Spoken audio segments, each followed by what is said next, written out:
하나님 말씀은 에스라 1장 1절부터 4절까지 교독하겠습니다.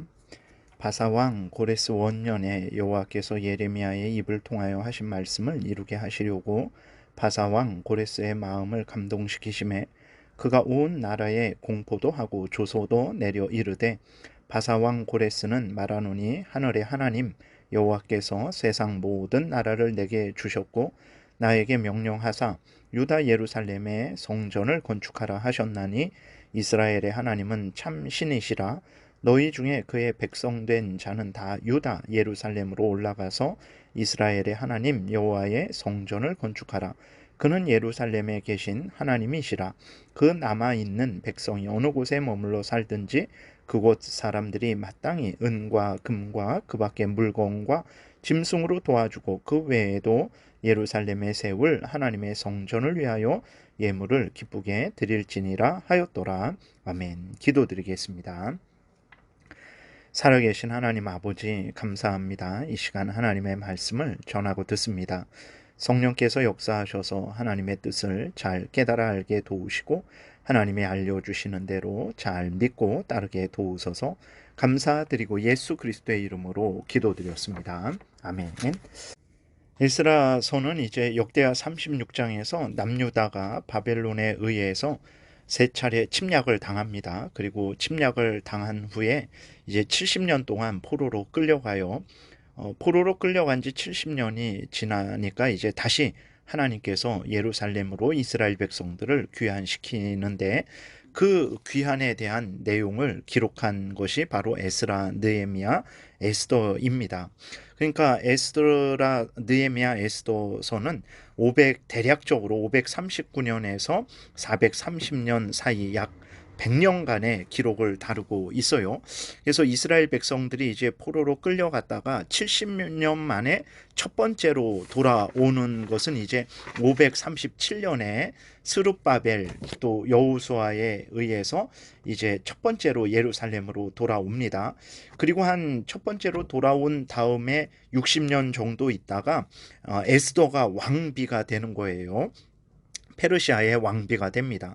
그리고 에스더가 왕비가 된 지 20년이 지나서 첫 번째 포로 귀환 후 80년이 지나서 이제 두 번째 포로 귀환이 되는데, 이게 바로 에스라서가 말하고 있는 그러한 내용이죠. 그러니까 1차 포로 귀환은 1장부터 6장에서 말하고 있고 2차 포로 귀환은 바로 7장에서 10장까지 다루고 있는 거예요. 그리고 2차 포로 귀환 후에 14년이 지나서 3차 느헤미야의 주도로 다시 3차 귀환을 하게 되는데, 이것이 바로 느헤미야서에 기록된 내용입니다. 그러니까 에스라, 느헤미야, 에스더 이렇게 순서지만 역사적인 사건을 따져보게 되면 에스라서가 먼저 나오는데 1장부터 6장은 1차 포로 귀환, 그 사이에 이제 에스더서가 들어가는 거예요. 그 다음에 에스라 7장부터 10장까지가 2차 포로 귀환, 그 다음에 느헤미야서가 이제 3차 포로 귀환의 내용을 다루고 있어요. 그래서 에스라, 느헤미야, 에스더는 이렇게 하나로 우리가 함께 살펴보면 더 유익을 얻을 수 있습니다. 이렇게 예루살렘으로 하나님께서 70년 만에 돌아오게 하셨는데, 돌아오게 하신 목적이 아주 분명합니다. 그것은 이스라엘 백성들이 예루살렘으로 돌아가서 다시 성전을 재건하고 성전 제사를 회복하게 하시는 것이 하나님의 목적이었어요. 그것 때문에 이스라엘 백성들을 다시 70년 만에 포로로 돌아가게 하신 거예요. 그럼 왜 하나님께서 성전을 재건하고 성전 제사를 회복하라고 하셨는가? 성전을 하나님께서 왜 이스라엘 백성들에게 주셨습니까? 성전은 하나님이 이스라엘 백성들과 함께 하신다, 이스라엘 백성들과 함께 하신다라는 것을 알려주시기 위해서 성전을 주신 거죠. 그래서 성전을 통해서 항상 하나님을 경외하고 섬기게 하시려는 목적으로 성전을 주신 거예요. 그리고 또 성전과 성전에서 드리는 제사를 통해서 예수 그리스도를 소개하고 예수 그리스도를 소망하게 하신 것이죠. 이 일을 이스라엘 백성들이 행했어야 되는데 바벨론 포로로 끌려 끌려가기 전에 이스라엘 백성들은 어떠한 삶을 살았습니까? 하나님을 경외하지 않았죠. 하나님을 떠났습니다. 우상을 섬기지 않았어요. 그리고 성전에서 하나님을, 성전을 통해서 올바로 하나님을 섬기고 하나님께 제사 드리고 예수 그리스도를 소개받고 예수 그리스도를 의지하는 그러한 삶을 산 것이 아니고, 그 성전에 이방신들, 온갖 우상들을 세우고 그 우상들을 섬긴 거예요. 그래서 하나님께서 이렇게 하나님의 뜻대로 행하지 않는 이스라엘 백성들, 성전 제사를 통해서 하나님을 섬기지 않고 또 그 성전과 그 성전 제사를 통해서 예수 그리스도를 올바로 소개받지 않고 또 예수 그리스도를 믿고 의지하지 않는 이스라엘 백성들에게 하나님께서 그 죄에 대한 징계로 바벨론에 의해서 포로로 끌려가게 하신 것이고, 성전을 허물어 버리신 거예요. 이렇게 이스라엘 백성들의 죄를 하나님이 책망하시고 포로로 끌려가게 하셨지만, 하나님께서 이스라엘 백성을 하나님의 백성으로 삼으신 것, 그리고 이스라엘 백성들을 통해서 예수 그리스도를 믿음으로 얻는 구원의 역사를 이루시는 것은 중단되지 않았습니다. 하나님께서 이스라엘 백성들로 하여금 바벨론으로 포로로 끌려가게 했지만 여전히 이스라엘 백성들은 하나님의 백성들이었고, 또 그 성전을 통해서 이루시는 하나님의 역사는 계속해서 진행 중이었던 거예요. 그렇기 때문에 그 이스라엘 백성들의 죄를 하나님께서 적당하게 책망하시고, 그 시간이 되니까 하나님께서 다시 이스라엘 백성들을 예루살렘으로 올리셔서 다시 하나님을 경외하고 이제 예수 그리스도를 또 믿고 의지하고 예수 그리스도의 오실 길을 준비하라고 이제 예루살렘으로 돌이키게 하신 것인데, 그 일의 중심이 바로 성전을 통해서, 성전에서 드려지는 제사들을 통해서 이제 이루어지는 거죠. 성전과 성전 제사를 통해서 하나님을 경외하고 하나님께 예배하고 하나님을 의지하고, 그리고 또 성전과 성전 제사를 통해서 예수 그리스도를 소개받고 예수 그리스도가 오실 길을 준비하는 이 일을 이스라엘 백성들로 하게 하시려고 하나님께서 이스라엘 백성들을 다시 70년 만에 포로에서 돌아오게 하신 것입니다. 그렇기 때문에 이스라엘 백성들이 돌아와서 할 일은 속히 성전을 재건하고 성전에서 드리는 제사를 다시 회복하는 것이었습니다.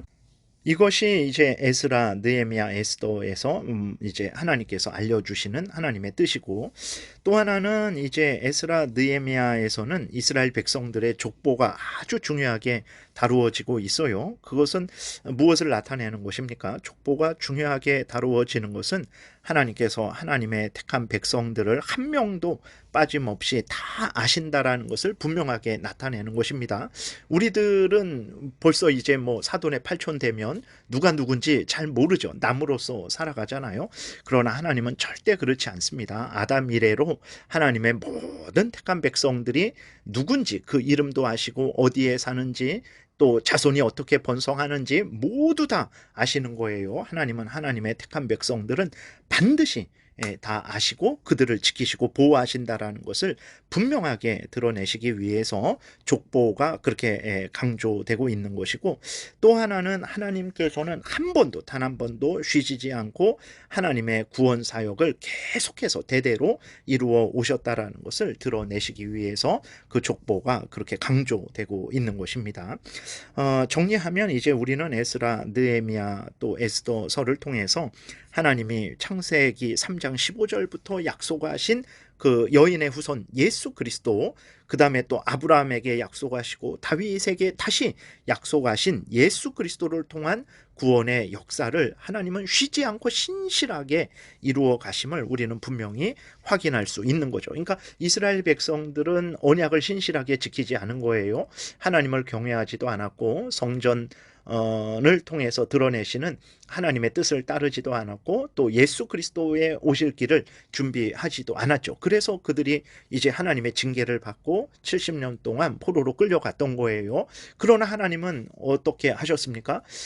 포로로 끌려가기 전에도 하나님은 신실하게 약속하신 그 언약, 구원의 언약을 이루어 오셨고, 그리고 또 하나님은 이스라엘 백성들이 하나님을 거역하고 우상을 섬기고 온갖 범죄할 때에도 여전히 홀로 하나님께서 그 약속하신 구원의 언약을 아브라함에게 약속하시고 다윗에게 약속하신 그 은혜 언약을 계속해서 하나님께서 이루어 오셨고, 그리고 또 이스라엘 백성들이 포로로 끌려갔을 때조차도 하나님께서는 그 언약을 계속 이루고 계셨고, 포로로 돌아온 이후에도 여전히 하나님은 계속해서 이루신 것이죠. 그래서 이제 때가 되니까 예수 그리스도께서 이 땅에 오시게 된 것을 우리는 다시 한번 확인하게 됩니다. 이렇게 에스라, 느헤미야, 에스더서를 통해서 하나님의 그 언약은 변치 않고 신실하게 진행되었다라는 것을 우리가 확인하게 되는 것이고, 하나님의 모든 택한 백성들을 일일이 한 명 한 명 이름을 다 아시면서 그들을 지키시고 보호하신다라는 것을 우리는 다시 한번 확인하게 되는 것입니다. 지금도 마찬가지예요. 지금도 하나님은 창세 전에 계획하셨던 그 모든 구원의 계획을 한치의 실수도 없이 이루어가고 계신 것입니다. 우리의 인생이 우리만 홀로 있는 것 같고 하나님의 도움에 손길이 없는 것 같이 느껴질 수도 있죠. 그러나 절대 그렇지 않습니다. 그건 우리의 느낌일 뿐이고, 하나님은 우리가 에스라, 느헤미야, 에스더서를 통해서 확인하는 그것처럼 신실하게 구원의 역사를 이루시고 하나님의 택한 백성들을 지키시고 보호하시고 계시다라는 것을 우리가 분명히 믿어야 되겠습니다. 그래서 앞으로 에스라, 느헤미야, 에스더를 통해서 이런 하나님의 신실한 구원의 언약을 이루심, 그리고 택한 백성들을 지켜 보호하심을 우리가 잘 한번 다시 살펴보겠습니다. 기도드리겠습니다. 하나님 아버지, 감사합니다. 성경을 통해서 하나님이 어떤 분인지, 어떤 말씀을 하셨는지, 어떤 일을 하셨는지 우리에게 명령하신 것이 무엇인지 분명히 깨달아 알고 더욱 하나님을 사랑하고 의지하고 가까이하고 하나님을 경외하고 하나님의 명령을 따르는 우리 모두가 되게 도우소서. 하나님께서 약속하신 모든 것들이 그대로 이루어질 것이고 그 모든 은혜를 우리가 때가 되면 충만히 누릴 줄을 믿습니다. 감사드리고 예수 그리스도의 이름으로 기도드렸습니다. 아멘.